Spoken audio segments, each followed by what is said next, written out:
14歲出川抗日，96歲從雲南回到成都老家。老公，親愛的。兄弟倆的這個擁抱，畢竟生死。我是孫春龍，一個打掃戰場的人。你的回個事情啊，找你朋友兄弟啊。2019年，我們做了一個重要的決定，帶時年96歲的抗戰老兵裴海清從雲南六庫回到成都，回到他夢了一輩子的老家。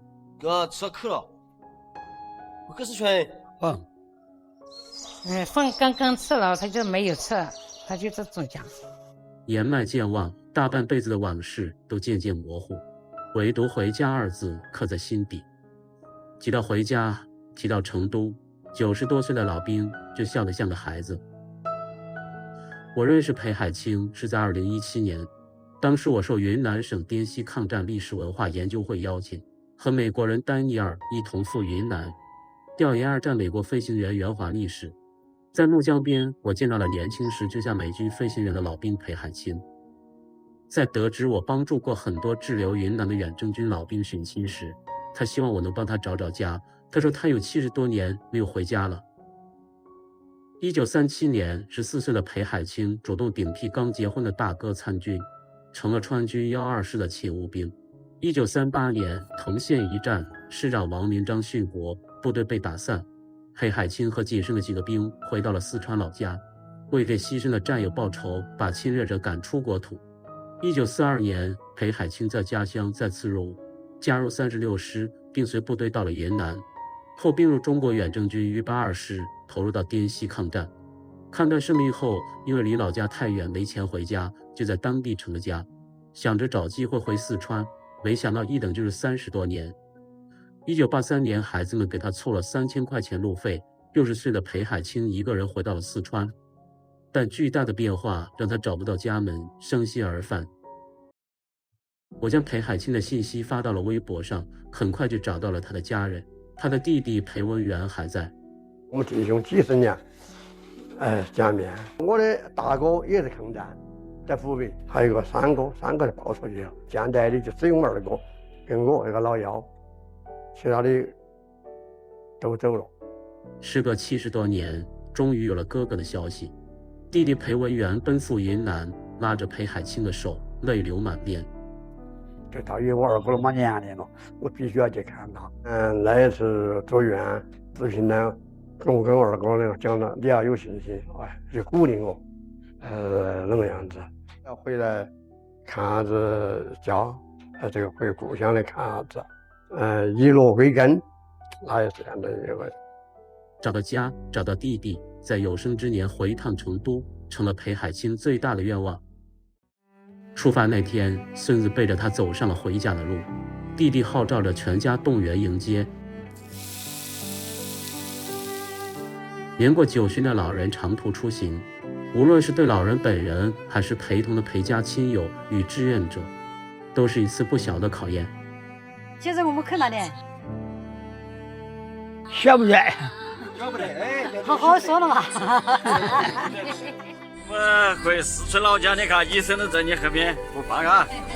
為保障出行安全，出發前，怒江州政府特意為老人安排了全面身體檢查，並指派專業醫護人員全程隨行保駕護航。遠在四川的弟弟也時刻牽掛着哥哥返鄉的行程。然而在出發40多公里後，意外驟然襲來，這個場景讓我至今心有餘悸。車行途中，裴海清忽然頭暈不止，頻頻嘔吐。哎呦！你看到你這個，哎呀！往下面那條。體溫一路跌到35度，35.4。隨行醫生第一時間為他做應急處置。劇烈難忍的暈車反應，讓這場期盼已久的歸鄉路瞬間蒙上未知陰霾。中途停靠休息時，醫生與家人輕聲詢問老人是否暈車難受。阿爹，這個暈車啊，我們可不成了。還是想回去四川嘎。那你要那個，你要不暈車，我們就安全的到達，嘎。好。即便身體受盡折磨，他心底唯有一個念頭是要回家。幾番停車休整、嘔吐、血壓不穩的不適絲毫沒有緩解。看着老人虛弱的模樣，裴家人與志願者只能萬般不忍的原路折返。不就夠了，這不夠了吧？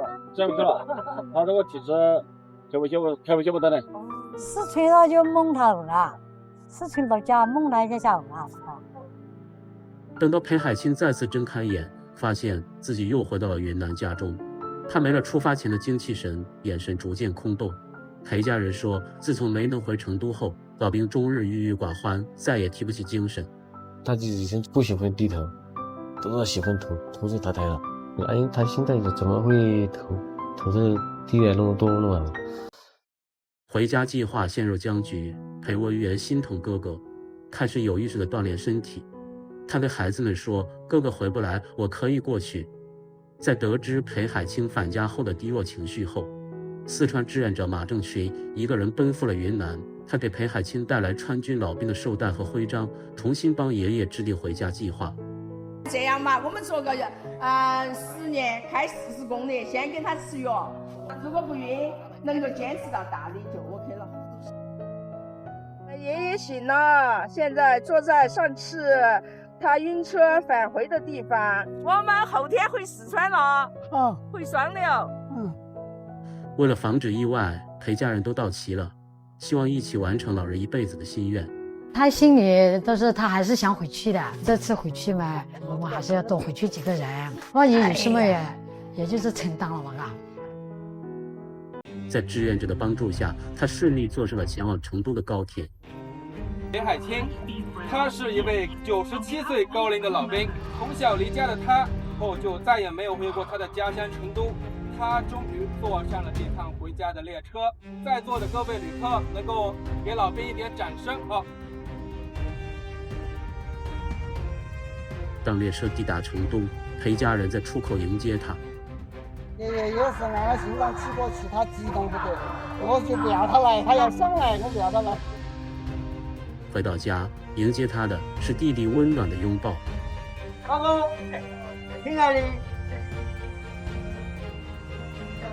老公，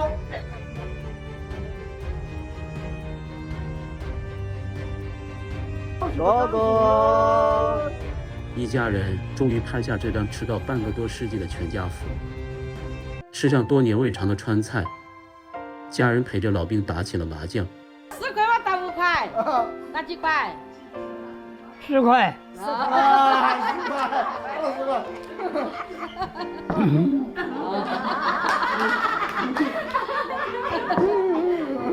不知道嗎？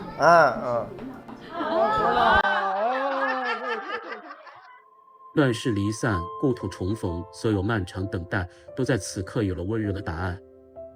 坐上親人制作的轎子，裴海清到了父母的墓前，他靜靜地看着墓碑，一言不發。他已經無法給思念的父母下跪磕一個頭了。弟弟裴文元陪着他走遍兒時的老街，曾經的家。我对着那個河，你可記得到的？上清場到火場那就很到我的家了嘛。往下走，我們生長的地方。你都到你的老家中心城了，那底下就老房子。其他的這個變不了，我看主要的哈。道路翻新，舊屋不在，故人難尋，唯有中心場這個地名牢牢守住了他的鄉愁。2021年2月24日，98歲的裴海清在盧氏的家中安詳離世。我想他應該沒有遺憾。裴海清的一生是350萬川軍的縮影。抗戰期間，平均每15名四川百姓裡，便有一人放下生計奔赴前線。他們不是天生的英雄，只是在國家危難時挺身而出的普通人。他們用草鞋踏出了一條救國之路，用血肉之軀守住了民族的尊嚴。很多人戰死沙場，連名字都沒有留下。很多人像裴海清一樣流落異鄉，一輩子沒能回到家鄉。我們帶老兵回家，不僅是圓他們一個最後的心願，更是為了記住這段不該被遺忘的歷史，記住那些為我們拼過命的普通人。他們用青春保衛了國家，用一生堅守了誓言。他們的故事值得我們永遠銘記。